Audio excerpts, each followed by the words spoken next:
Em todos os tipos de comunidades existem opiniões que se tornam motivo de discussão e de controvérsia. Em resumo, são polêmicas. E obviamente que com Dragon Ball não seria diferente. Então eu irei analisar algumas das opiniões mais polêmicas sobre Dragon Ball, para ver se elas são realmente tão horríveis quanto dizem ser. Então, sem mais nenhuma enrolação, porque esse vídeo provavelmente vai demorar, bora!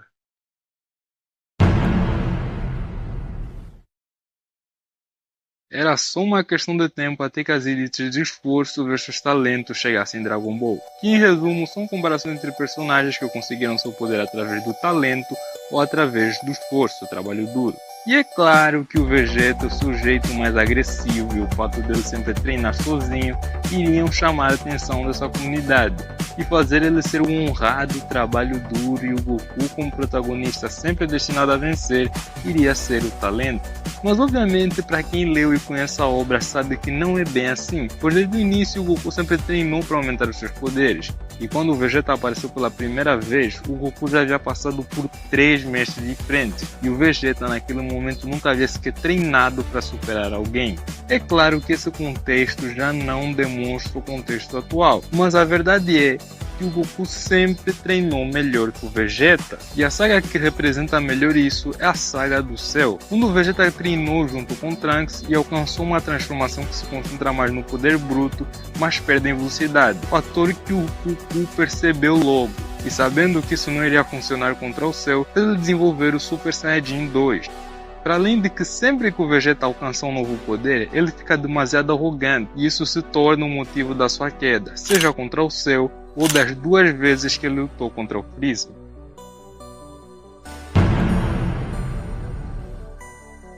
Eu não sei como a ideia de que o Goku é um mau pai foi criada, mas com certeza eu sei que o Super foi um grande responsável por ela, pois o Super, tanto no mangá, tanto no anime, pega nessas opiniões retardadas da comunidade e canoniza no universo de Dragon Ball.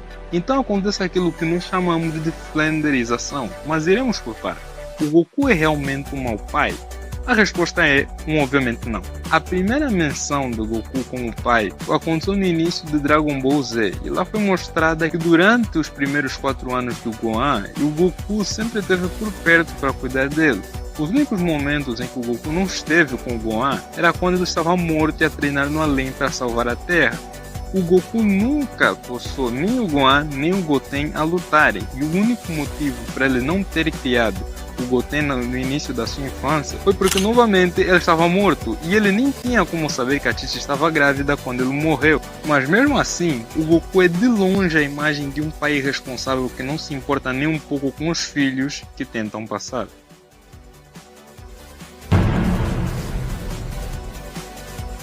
Provavelmente a maior fake news de Dragon Ball seguida de Kid Buu ser mais forte do que o Super Buu. Mais uma vez, uma opinião criada por pessoas que assistiram Dragon Ball pelo TikTok, porque quem viu a obra saberia que Gohan sempre se mostrou com disposição para lutar em todos os momentos que o destino da Terra estava em risco, sendo contra o Raditz, contra o Vegeta, contra o Freeza e também contra o Cell. E o momento que mais escancara isso é quando o Cell mata brutalmente o Piccolo, e o Gohan estava tão fora de controle que o Goku teve de dar um soco na cara dele para que ele não fosse ser morto pelo Cell, porque ele era fraco demais. Não vou ficar esperando nem mais um minuto! Eu não vou ficar aqui parado!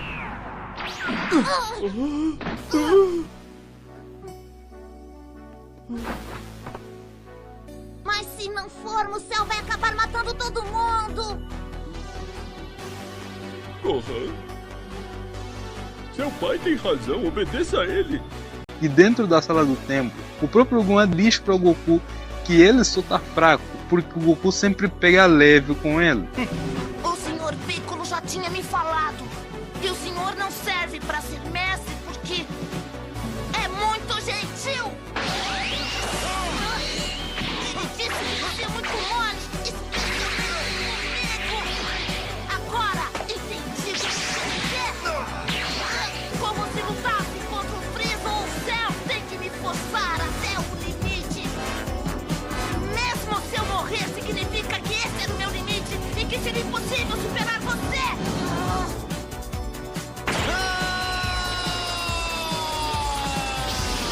Então foi o próprio Gohan e não o Goku que insistiu que ele lutasse. E quando o Goku viu o potencial que o Gohan tinha, ele sabia que ele era o único que poderia enfrentar o Cell. Ah, mas o Gohan não sabia do plano. E eu digo, com certeza. Com certeza essa é uma opinião que retardados que não viram o anime teriam. Porque quem viu sabe que o Cell perguntou diretamente para o Gohan o que eles estavam planejando. E o Gohan falou que ele sabia que o plano era ele se enfurecer para matar o Cell. Tanto que o Cell só começa a espancar ele mais brutalmente porque ele queria que o Gohan ficasse furioso de propósito. Ah, mas o Goku não poderia ter ajudado ele ao invés de ficar parado aí a olhar? E mais uma vez a resposta é não. O Cell estava tão forte que o Vegeta e o Trunks, que haviam treinado, não conseguiam lidar sequer com os mini-cells que o Cell havia criado. Então, mesmo que o Goku se juntasse com o Gohan, eles não teriam chance de derrotar o Cell, a não ser que ele despertasse os seus poderes.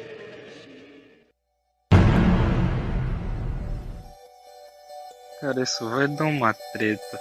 Eu poderia desenvolver e explicar como já em Dragon Ball Z o Majin Buu já tinha um nível de poder universal, mas como eu não pretendo me estender muito, eu vou ir pelo caminho mais simples. Como todos sabem, no início de Dragon Ball Super, o Goku luta contra Bills, e o impacto, não poder direcionado, mas sim o choque não direcionado dos seus golpes, iria destruir o universo inteiro. E quando falamos do universo, estamos falando de toda a estrutura espaço-tempo, pois os personagens de Dragon Ball já foram mostrados afetando o próprio espaço e o tempo. E o Goku futuramente, quando luta contra o Itta, quebra o seu salto temporal na base do poder bruto. E de acordo com a Versus Battle / criadores do sistema de comparação, o nível multiversal se refere a, abre aspas, personagens ou objetos que podem afetar, criar ou destruir significativamente pequenos multiversos, composto de 2 a 1000 contínuos espaços temporais separados ou um equivalente.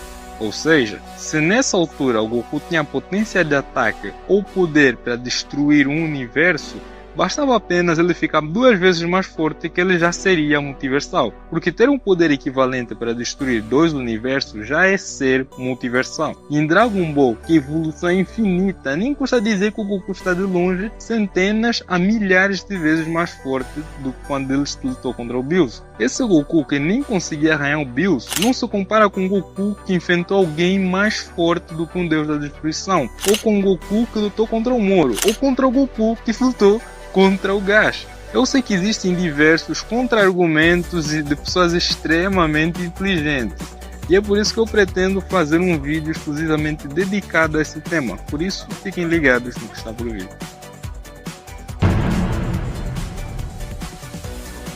Essa provavelmente é a opinião polêmica mais antiga de Dragon Ball. É tão velha que até mesmo quem falava isso já nem diz mais, porque soube o quão estúpida ela é.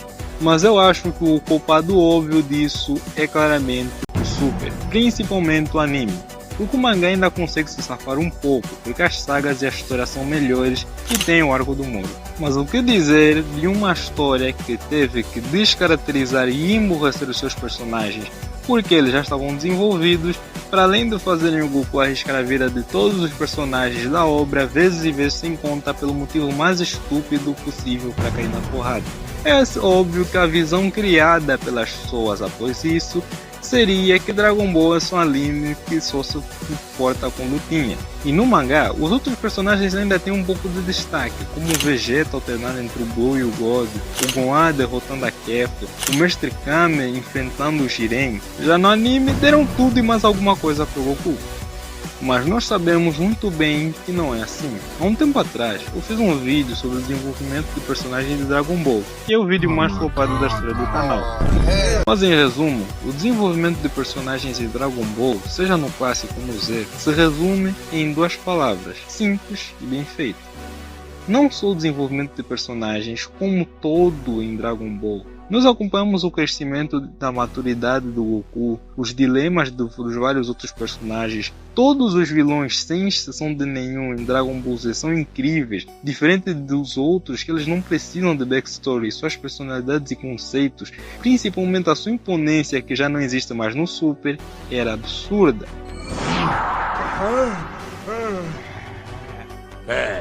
O príncipe do planeta Vegeta é um verme! Claro que as lutas sempre foram o ponto forte de Dragon Ball.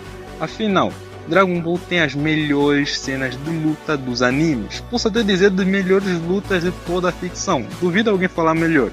Mas as pessoas não podem simplesmente ignorar todas as outras coisas que existem para além disso e dizer que não tem história. Há várias outras coisas que eu não citei, como por exemplo os diálogos que também eram muito bons. Mas eu não pretendo me estender muito mais. Eu recomendo que quem não assistiu ou leu Dragon Ball, ou quem viu e faz muito tempo, veja, porque é uma leitura muito rápida e muito boa que você provavelmente não vai esquecer.